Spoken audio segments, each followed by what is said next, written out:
Hey, how's it going everyone? Teysind here, and today I want to talk about the games I beat in 2016.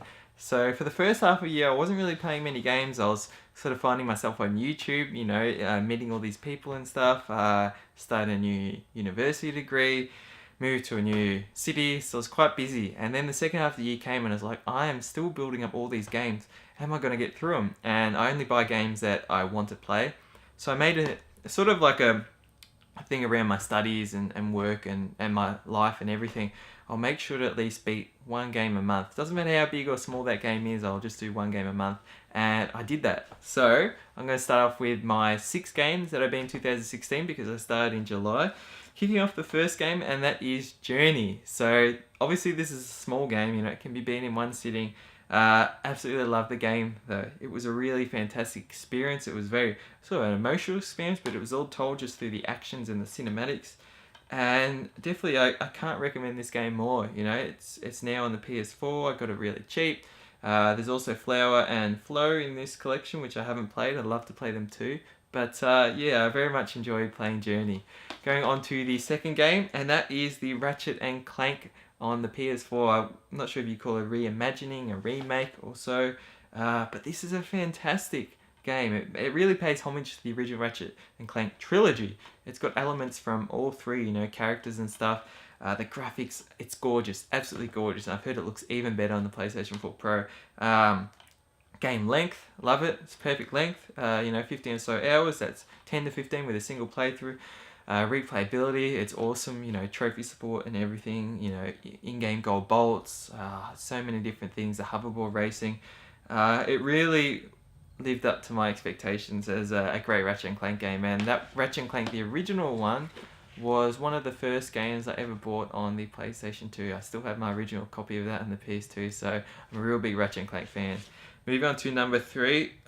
And this game really smashed out of the window, and that is Gravity Rush Remastered. So obviously this is a remaster of the PS Vita Gravity Rush game, which came out some years ago. This includes all the DLC, but is absolutely gorgeous. This game is, it is the great length of play, great sort of controls and everything. There are some times where I feel like, they could be improved, but obviously this is being ported from the Vita to the PS4, and for what it is, awesome. And the story, you grow to love the characters, the worlds, the environments. It's this really cool sort of open world area. It's not too vast, but it's not too small, and there's so much variety, and just I really just can't recommend this game anymore. If you haven't played it and do have a bit of an interest, definitely pick it up. It's very cheap, even here in Australia. It was about, on release, I got it for about $29 Australian at Target. So take 3/4 of that or so, that's about US. I'm sure it's even cheaper in America and stuff like that. But yeah, definitely worth getting, and I'm so excited for Gravity Rush 2 coming out really soon. It's been getting good reviews and stuff from GameSpot and stuff like that, so I absolutely can't wait to get it. Moving on to the next one, and that is Kingdom Hearts Birth by Sleep final mix, you could say. This is on the Kingdom Hearts HD 2.5 remix.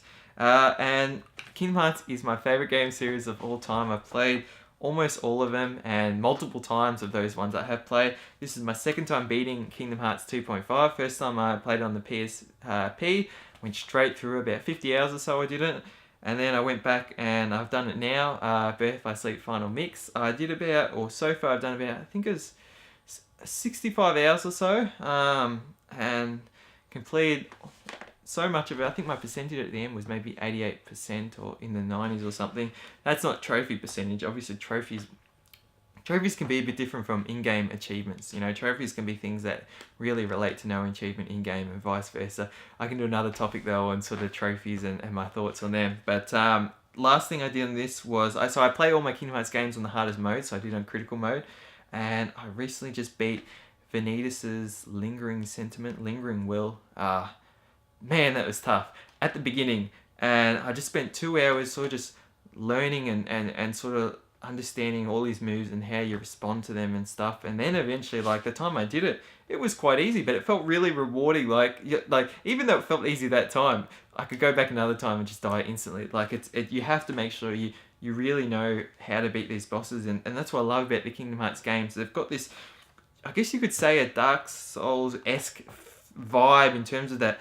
Not in terms of that you just die like that. I guess with the super bosses or the secret bosses and stuff you can, but in terms of that time to reward on beating those bosses, you put in so much time and you feel like you're not going to beat this boss, and then you get closer and closer and closer and you beat it, and it's just so rewarding, and I love that.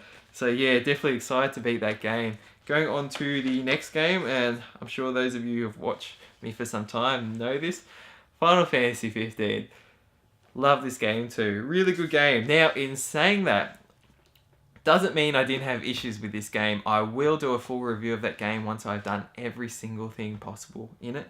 But just brief overview. I've done about, I think I've just done 75 hours or so. I've done all the main dungeons with the armages. I've just started doing the secret vault dungeons and stuff like that. I believe there's another, at least I know one other dungeon that is like, wow, incredibly hard.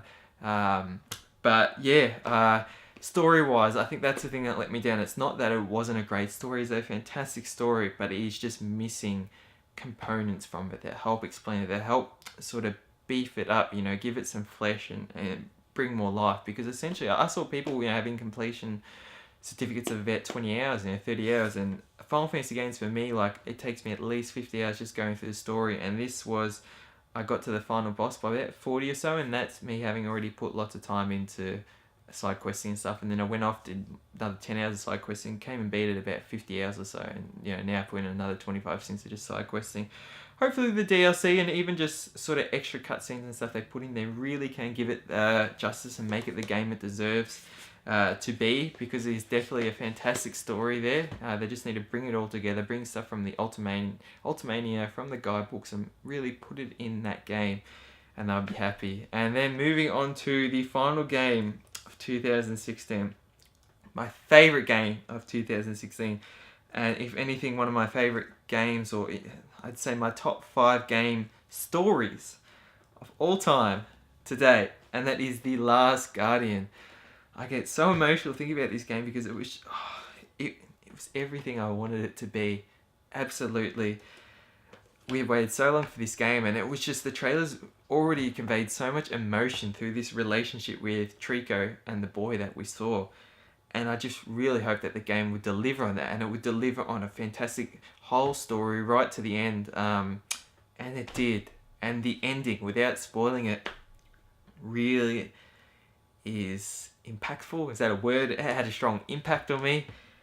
So much, it just really made this game an awesome package. Now, going into controls and stuff, it doesn't play the best at times in terms of camera and things like swimming and trying to, like, I guess, so the boys' movements.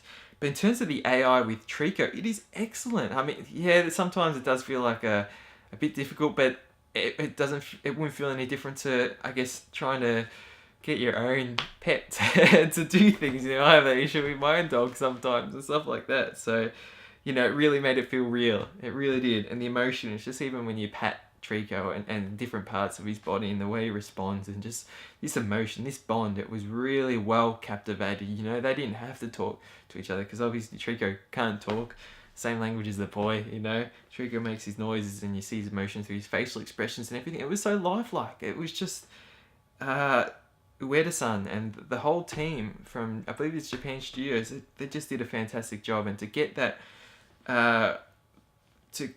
working the way it was and make it a narrative, a storytelling, a sort of cinematic game in a sense. You're playing for the story. Everything, the puzzling was great. There was good challenges there. It wasn't nothing where you're like, oh, I'm never going to figure this out. You do figure things out, but the way you figure them out is really rewarding. And I'm sure there's many things that I haven't done, little side things and stuff.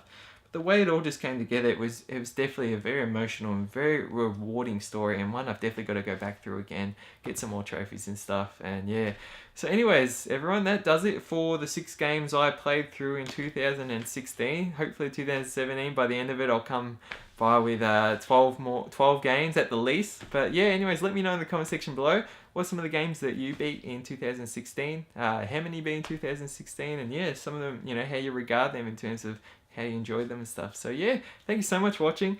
Thanks for liking, sharing, and subscribing. And until next video, stay spot on.